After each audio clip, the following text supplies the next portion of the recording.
Hi friends, welcome to my channel. మీకు తెలుసా friends, మనకు పెద్దలు ఎప్పుడు చెప్తూనే ఉంటారు, భవిష్యత్తులో ఎప్పుడు ఏ అవసరం వస్తుందో మనకు తెలియదు, అలాగే పరిస్థితులు ఎప్పుడు ఎలా ఉంటాయో కూడా మనకు తెలియదు. కాబట్టి పిల్లల ఫ్యూచర్ భవిష్యత్తులో ఉంచుకొని మనమే ముందుగా జాగ్రత్త పడాలి. సో మన చిన్నారులకి ఉపయోగపడేలా మన ఇండియన్ గవర్నమెంట్ చాలా స్కీమ్స్ మన ముందుకు తీసుకొచ్చింది. అందులో బాల్ బీమా యోజన అనే స్కీమ్ కూడా ఒకటి ఉంది. ఇది మన పిల్లల లైఫ్ ఇన్సూరెన్స్ కి సంబంధించిన స్కీమ్. ఈ పథకాన్ని అయితే ఇండియన్ పోస్ట్ అనేది ప్రవేశపెట్టింది. అసలు ఈ పథకం ఎలిజిబిలిటీ ఏంటి, నెల నెల ఎంత కట్టాలి, ఏ డీటెయిల్స్ ఉండాలి, ఎలా అప్లై చేయాలి, ఈ వివరాలన్నీ కూడా నేను మీకు ఈ వీడియోలో చెప్పబోతున్నా. కాబట్టి వీడియో మొత్తం స్కిప్ చేయకుండా చూడండి. నేను చెప్పిన ఇన్ఫర్మేషన్ మీకు వర్తి అనిపిస్తే ఒక లైక్ చేసి షేర్ చేయండి. సో ఇప్పుడు మనం డీటెయిల్స్ లోకి వెళ్దాం. ఇప్పుడు మనం ఎలిజిబిలిటీ వివరాలు చూద్దాం. స్కీమ్ నేమ్ ఏంటంటే బాల్ జీవన్ బీమా యోజన. పిల్లల ఏజ్ అనేది 5 నుంచి 20 సంవత్సరాల వరకు ఉండొచ్చు. తల్లిదండ్రుల ఏజ్ అనేది 45 సంవత్సరాల లోపుగా ఉండాలి. అయితే ఇది ఇద్దరు పిల్లల వరకు మాత్రమే వర్తిస్తుంది.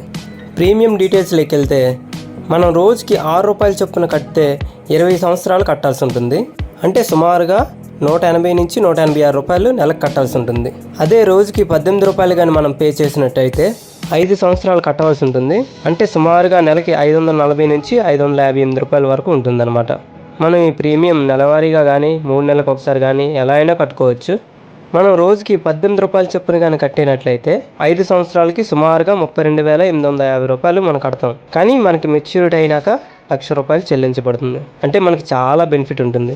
ఈ స్కీమ్ అప్లై చేయడానికి ఏ డాక్యుమెంట్స్ కావాలంటే పిల్లల యొక్క ఆధార్ కార్డ్, పిల్లల డేట్ ఆఫ్ బర్త్ సర్టిఫికేట్, ఒక చిన్న size photo, parents Aadhaar card, address ప్రూఫ్కి సంబంధించిన డాక్యుమెంట్ ఒకటి. ఇవన్నీ తీసుకొని ఎక్కడ అప్లై చేయాలంటే మనం దగ్గరలో ఉన్న పోస్ట్ ఆఫీస్కి వెళ్ళి అప్లికేషన్ తీసుకొని ఆ అప్లికేషన్లో ఏ వివరాలు అయితే అడిగారో ఆ వివరాలన్నీ జాగ్రత్తగా నింపి అవన్నీ కూడా డాక్యుమెంట్స్ అటాచ్ చేసి మనం తీసుకొచ్చిన డాక్యుమెంట్స్ అన్నీ అటాచ్ చేసి పోస్ట్ ఆఫీస్లో ఇచ్చేస్తే వాళ్ళు తీసుకొని మన పాలసీకి సంబంధించిన ఒక చిన్న బుక్ మళ్ళీ మనకిస్తారు. అది మనం చాలా జాగ్రత్తగా ఉంచుకోవాలి. అయితే ఈ పాలసీ గురించి ఇంకొక ఇంపార్టెంట్ విషయం ఏంటంటే ఒకవేళ పాలసీదారు కానీ మధ్యలో మరణిస్తే అక్కడి నుంచి బీమా ప్రీమియం అనేది మనం చెల్లించాల్సిన అవసరం లేదు. గడువు మొత్తం అంటే 5 సంవత్సరాలు పూర్తవగానే మొత్తం అమౌంట్ అంటే 1,00,000 నామినీగా మనం ఎవరినైతే పెడతామో వాళ్ళకి చెల్లించబడుతుంది. సో ఫ్రెండ్స్, ఇంకెందుకు మరి ఆలస్యం, దగ్గరలో ఉన్న పోస్ట్ ఆఫీస్కి వెళ్ళి వెంటనే అప్లై చేయండి. ఇంకా మీ బంధువులు ఫ్రెండ్స్ ఎవరైనా ఉంటే వాళ్ళకు కూడా ఈ వివరాలు తెలియజేయండి. సో ఫ్రెండ్స్, ఈ స్కీమ్ గురించి మీ అందరికీ అర్థమైందని నేను అనుకుంటున్నా.